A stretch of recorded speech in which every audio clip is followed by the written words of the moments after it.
माघ मास महात्म्य के अंतर्गत मृगश्रृंग मुनि की कथा। वशिष्ठ जी कहते हैं, राजन, मैं माघ मास का प्रभाव बतलाता हूँ, सुनो। इसे भक्ति पूर्वक सुनकर मनुष्य सब पापों से मुक्त हो जाता है। प्राचीन रथंतर कल्प के सतयुग में कुत्स नाम के एक ऋषि थे जो ब्रह्मा जी के पुत्र थे। वे बड़े ही तेजस्वी और निष्पाप थे। उन्होंने कर्दम ऋषि की सुंदरी कन्या के साथ विधि पूर्वक विवाह किया। उसके गर्भ से मुनि के वत्स नामक पुत्र हुआ, जो वंश को बढ़ाने वाला था। वत्स की 5 वर्ष की अवस्था होने पर पिता ने उनका उपनयन संस्कार करके उन्हें गायत्री मंत्र का उपदेश किया। अब वे ब्रह्मचर्य का पालन करते हुए भृगुकुल में निवास करने लगे। प्रतिदिन प्रातः काल और सायंकाल अग्निहोत्र, तीनों समय स्नान और भिक्षा के अन्न का भोजन करते थे। इंद्रियों को काबू में रखते, काला मृग चर्म धारण करते और सदा स्वाध्याय में संलग्न रहते थे। पैर से लेकर शिखा तक लंबा पलाश का डंडा, जिसमें कोई छेद ना हो, लिए रहते थे। उनके कटी भाग में मूंज की मेखला शोभा पाती थी। हाथ में सदा कमंडलू धारण करते, स्वच्छ कौपीन पहनते, शुद्ध भाव से रहते और स्वच्छ यज्ञोपवीत धारण करते थे। उनका मस्तक समिधाओं की भस्म से सुशोभित था। वे सबके नयनों को प्रिय जान पड़ते थे। प्रतिदिन माता पिता, गुरु, आचार्य, अन्यान्य बड़े बूढ़ों, सन्यासियों तथा ब्रह्मवादियों को प्रणाम करते थे। बुद्धिमान वत्स ब्रह्म यज्ञ में तत्पर रहते और सदा शुभ कर्मों का अनुष्ठान किया करते थे। वे हाथ में पवित्री धारण करके देवताओं, ऋषियों और पितरों का तर्पण करते थे। फूल, चंदन और गंध आदि को कभी हाथ से छूते भी नहीं थे। मौन होकर भोजन करते, मधु, पिन्याक और खारा नमक नहीं खाते थे। खड़ाऊ नहीं पहनते थे तथा सवारी पर नहीं चढ़ते। शीशे में मुंह नहीं देखते। दंत धावन, तांबूल और पगड़ी आदि से परहेज रखते थे। नीला, लाल और पीला वस्त्र, खाट, आभूषण तथा और जो भी वस्तुएं ब्रह्मचर्य आश्रम के प्रतिकूल बताई गई हैं, उन सब का वे स्पर्श तक नहीं करते थे। सदा शांत भाव से सदाचार में ही तत्पर रहते थे। ऐसे आचारवान और विशेषतः ब्रह्मचर्य का पालन करने वाले वत्स मुनि सूर्य के मकर राशि पर रहते माघ मास में भक्ति पूर्वक प्रातः स्नान करते थे। वे उस समय विशेष रूप से शरीर की शुद्धि करते थे। आकाश में जब इने गिने तारे रह जाते थे, उस समय ब्रह्मवेला में तो वे नित्य स्नान करते थे और फिर जब आधे सूर्य निकल आते, उस समय भी माघ का स्नान करते थे। वे मन ही मन अपने भाग्य की सराहना करने लगे। अहो, इस पश्चिम वाहिनी कावेरी नदी में स्नान का अवसर मिलना प्रायः मनुष्यों के लिए कठिन है, तो भी मैंने मकरार्क में यहाँ स्नान किया। वास्तव में मैं बड़ा भाग्यवान हूँ। समुद्र में मिली हुई जितनी नदियाँ हैं, उन सब का प्रवाह जहाँ पश्चिम या उत्तर की ओर है, उस स्थान का प्रयाग से भी अधिक महत्व बतलाया गया है। मैंने अपने पूर्व पुण्यों के प्रभाव से आज कावेरी का पश्चिमगामी प्रवाह प्राप्त किया है। वास्तव में मैं कृतार्थ हूँ, कृतार्थ हूँ, कृतार्थ हूँ। इस प्रकार सोचते हुए वे प्रसन्न होकर कावेरी के जल में तीनों काल स्नान करते थे। उन्होंने कावेरी के पश्चिमगामी प्रवाह में 3 साल तक माघ स्नान किया। उसके पुण्य से उनका अंतःकरण शुद्ध हो गया। वे ममता और कामना से रहित हो गए। तदनंतर माता पिता और गुरु की आज्ञा लेकर वे सर्व पाप नाशक कल्याण तीर्थ में आ गए। उस सरोवर में भी 1 मास तक माघ स्नान करके ब्रह्मचारी वत्स मुनि तपस्या करने लगे। राजन, इस प्रकार उन्हें उत्तम तपस्या करते देख भगवान विष्णु प्रसन्न होकर उनके आगे प्रत्यक्ष प्रकट हुए और बोले, महाप्राज्ञ मृगश्रृंग, मैं तुम पर बहुत प्रसन्न हूँ। यूं कहकर भगवान पुरुषोत्तम ने उनके ब्रह्मरंध्र का स्पर्श किया। तब वत्स मुनि समाधि से विरत हो जाग उठे और उन्होंने अपने सामने ही भगवान विष्णु को उपस्थित देखा। वह सहस्त्र सूर्यों के समान तेजस्वी कौस्तुभमणि रूप आभूषण से अत्यंत भासमान दिखाई देते थे तब मुनि ने बड़े वेग से उठकर भगवान को प्रणाम किया और बड़े भाव से सुंदर स्तुति की। भगवान ऋषिकेश की स्तुति और नमस्कार करके वत्स मुनि अपने मस्तक पर हाथ जोड़े चुपचाप भगवान के सामने खड़े हो गए। उस समय उनके नेत्रों से आनंद के आंसू बह रहे थे और सारे शरीर में रोमांच हो आया था। तब श्री भगवान ने कहा, मृगश्रृंग, तुम्हारी इस स्तुति से मुझे बड़ी प्रसन्नता हुई है। माघ स्नान में इस सरोवर के जल से जो तुमने स्नान और तप किए हैं उससे मैं बहुत संतुष्ट हूँ।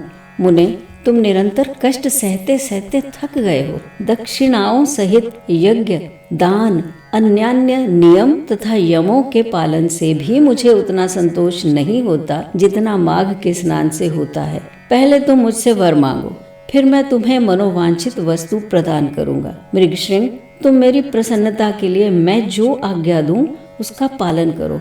इस समय तुम्हारे ब्रह्मचर्य से जिस प्रकार ऋषियों को संतोष हुआ है उसी प्रकार तुम यज्ञ करके देवताओं को और संतान उत्पन्न करके पितरों को संतुष्ट करो। मेरे संतोष के लिए ये दोनों कार्य तुम्हें सर्वथा करने चाहिए।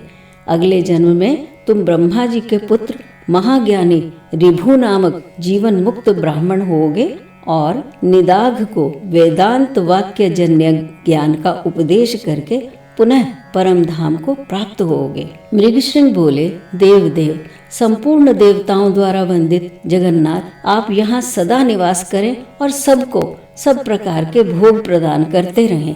आप सदा सब जीवों को सब तरह की संपत्ति प्रदान करें। भगवान, यदि मैं आपका कृपा पात्र हूँ तो यही एक वर जिसे निवेदन कर चुका हूँ देने की कृपा करें। कमल नयन, चरणों में पड़े हुए भक्तों का दुख दूर करने वाले अच्युत, आप मुझ पर प्रसन्न होइए। शरणागत वत्सल, मैं आपकी शरण में आया हूँ। भगवान विष्णु बोले, मृगश्रृंग एवमस्तु, मैं सदा यहाँ निवास करूँगा। जो लोग यहाँ मेरा पूजन करेंगे उन्हें सब प्रकार की संपत्ति हाथ लगेगी। विशेषतः जब सूर्य मकर राशि पर हो उस समय इस सरोवर में स्नान करने वाले मनुष्य सब पापों से मुक्त हो मेरे परम पद को प्राप्त होंगे। व्यतिपात योग में अयन प्रारंभ होने के दिन, संक्रांति के समय, विषुव योग में पूर्णिमा और अमावस्या तिथि को तथा चंद्र ग्रहण और सूर्य ग्रहण के अवसर पर यहाँ स्नान करके यथाशक्ति दान देने से और तुम्हारे मुख से निकले हुए इस स्तोत्र का मेरे सामने पाठ करने से मनुष्य मेरे लोक में प्रतिष्ठित होगा। भगवान गोविंद के यूं कहने पर उन ब्राह्मण कुमार ने पुनः प्रणाम किया और भक्तों के अधीन रहने वाले श्री हरि से फिर एक प्रश्न किया, कृपानिधे देवेश्वर, मैं तो कुत्स मुनि का पुत्र वत्स हूँ, फिर मुझे आपने मृगश्रृंग कहकर क्यों संबोधित किया? श्री भगवान बोले, ब्रह्मन, इस कल्याण सरोवर के तट पर जब तुम तपस्या करने में लगे थे उस समय जो मृग प्रतिदिन यहाँ पानी पीने आते थे वे निर्भय होकर तुम्हारे शरीर में अपने सींग रगड़ा करते थे। इसी से श्रेष्ठ महर्षि तुम्हें मृगश्रृंग कहते हैं। आज से सब लोग तुम्हें मृगश्रृंग ही कहेंगे। यूं कहकर सबको सब कुछ प्रदान करने वाले भगवान सर्वेश्वर वहाँ रहने लगे। तदनंतर मृगश्रृंग मुनि ने भगवान का पूजन किया और उनकी आज्ञा लेकर वे उस पर्वत से चले गए। संसार का उपकार करने के लिए उन्होंने गृहस्थ धर्म को स्वीकार करने का निश्चय किया और अपने अंतःकरण में निरंतर वे आदि पुरुष कमल नयन भगवान विष्णु का चिंतन करने लगे। अपनी जन्मभूमि भोजराज नगर में घर आकर उन्होंने माता और पिता को नमस्कार करके अपना सारा समाचार कह सुनाया। माता पिता के नेत्रों में आनंद के आंसू छलक आए। उन्होंने पुत्र को छाती से लगाकर बारंबार उसका मस्तक सूंघा और प्रेम पूर्वक अभिनंदन किया। वत्स अपने गुरु को प्रणाम करके फिर स्वाध्याय में लग गए। माता पिता और गुरु तीनों की प्रतिदिन सेवा करते हुए उन्होंने संपूर्ण वेदों का अध्ययन किया और गुरु की आज्ञा ले विधि पूर्वक व्रत, स्नान और उत्सर्ग का कार्य पूर्ण किया। तत्पश्चात महामना मृगश्रृंग अपने पिता से इस प्रकार बोले, तात, पुत्र की उत्पत्ति के लिए पिता और माता को जो क्लेश सहने पड़ते हैं उनका बदला 100 वर्षों में भी नहीं चुकाया जा सकता। अतः पुत्र को उचित है कि वे माता पिता तथा गुरु का भी सदा ही प्रिय करे। इन तीनों के अत्यंत संतुष्ट होने पर सब तपस्या पूर्ण हो जाती है। इन तीनों की सेवा को ही सबसे बड़ा तप कहा गया है। इनकी आज्ञा का उल्लंघन करके जो कुछ भी किया जाता है वह कभी सिद्ध नहीं होता। विद्वान पुरुष इन्हीं तीनों की आराधना करके तीनों लोकों पर विजय पाता है। जिससे इन तीनों को संतोष हो, वही मनुष्यों के लिए चारों पुरुषार्थ कहा गया है। इसके सिवा जो कुछ भी है वह उपधर्म कहलाता है। मनुष्य को उचित है कि वह अखंड ब्रह्मचर्य का पालन करते हुए पिता से क्रमशः 3, 2 या 1 वेद का अध्ययन करने के पश्चात गृहस्थ आश्रम में प्रवेश करे। यदि पत्नी अपने वश में रहे तो गृहस्थ आश्रम से बढ़कर दूसरी कोई वस्तु नहीं है। पति और पत्नी की अनुकूलता धर्म, अर्थ और काम की सिद्धि का प्रधान कारण है। यदि स्त्री अनुकूल हो तो स्वर्ग से क्या लेना है, घर ही स्वर्ग हो जाता है। और यदि पत्नी विपरीत स्वभाव की मिल गई तो नरक में जाने की क्या आवश्यकता है। यही नरक का दृश्य उपस्थित हो जाता है। सुख के लिए गृहस्थ आश्रम स्वीकार किया जाता है, किंतु वह सुख पत्नी के अधीन है। यदि पत्नी विनयशील हो तो धर्म, अर्थ और काम की प्राप्ति निश्चित है।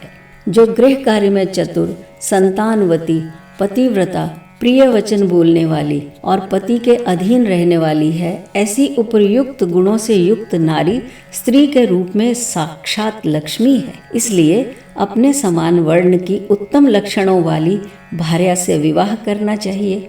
जो पिता के गोत्र अथवा माता के सपिंड वर्ग में उत्पन्न ना हुई हो, वह स्त्री विवाह करने योग्य होती है तथा उसी से द्विजों के धर्म की वृद्धि होती है। जिसको कोई रोग ना हो, जिसके भाई हो, जो अवस्था और कद में अपने से कुछ छोटी हो, जिसका मुख सौम्य हो तथा जो मधुर भाषण करने वाली हो, ऐसी भार्या के साथ द्विज को विवाह करना चाहिए। जिसका नाम पर्वत, नक्षत्र, वृक्ष, नदी, सर्प, पक्षी तथा नौकरों के नाम पर ना रखा गया हो, जिसके नाम में कोमलता हो, ऐसी कन्या से बुद्धिमान पुरुष को विवाह करना चाहिए। इस प्रकार उत्तम लक्षणों की परीक्षा करके ही किसी कन्या के साथ विवाह करना उचित है। उत्तम लक्षण और अच्छे आचरण वाली कन्या पति की आयु बढ़ाती है। अतः पिताजी, ऐसी भार्या कहाँ मिलेगी? कुत्स ने कहा, परम बुद्धिमान मृगश्रृंग, इसके लिए कोई विचार न करो। तुम्हारे जैसे सदाचारी पुरुष के लिए कुछ भी दुर्लभ नहीं है। जो सदाचारहीन, आलसी, माघ स्नान ना करने वाले, अतिथि पूजा से दूर रहने वाले, एकादशी को उपवास ना करने वाले, महादेव जी की भक्ति से शून्य, माता पिता में भक्ति ना रखने वाले, गुरु को संतोष ना देने वाले, गौओं की सेवा से विमुख, ब्राह्मणों का हित ना चाहने वाले, यज्ञ, होम और श्राद्ध ना करने वाले, दूसरों को ना देकर अकेले खाने वाले, दान, धर्म और शील से रहित तथा अग्निहोत्र ना करके भोजन करने वाले हैं।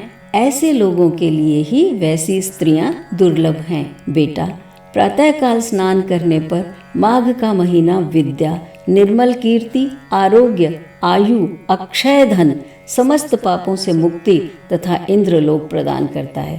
बेटा, माघ मास सौभाग्य, सदाचार, संतान वृद्धि, सत्संग, सत्य, उदार भाव, ख्याति, शूरता और बल सब कुछ देता है। कहाँ तक गिनाऊं, वह क्या क्या नहीं देता। पुण्यात्मन, कमल के समान नेत्रों वाले भगवान विष्णु माघ स्नान करने से तुम पर बहुत प्रसन्न हैं। वशिष्ठ जी कहते हैं, राजन, पिता के ये सत्य वचन सुनकर मृगश्रृंग मुनि मन ही मन बहुत प्रसन्न हुए। उन्होंने पिता के चरणों में मस्तक झुकाकर पुनः प्रणाम किया और दिन रात वे अपने हृदय में श्री हरि का ही चिंतन करने लगे। बोलिए श्री हरि भगवान की जय।